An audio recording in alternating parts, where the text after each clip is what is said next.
Hey everybody, thanks for jumping in. This video idea came from one of our popular blog posts about how to check out or borrow an Altair license.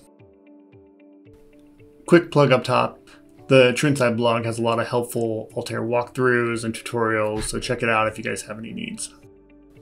So again, on this one we're going to focus on how to borrow or check out an Altair license. Now this function is pretty useful in a few different situations. If you're working on an important project and you want to make sure you have your license the entire time, you can check out these licenses, or if you're going to be offline for a little bit as well, you can make sure you have it the entire time you're offline.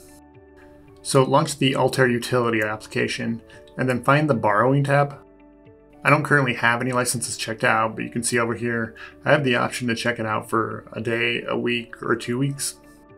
And once you hit borrow, you'll see a pop-up come up that says you're currently in borrow mode. Now you just got to launch the applications that you want to use. And for this one, I'm going to use Altair SimLab.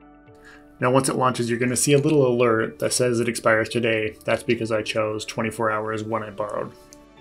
Now once I exit the borrow mode, you'll see all the solver decks and the associated files for Altair SimLab are now showing up in my borrow selection.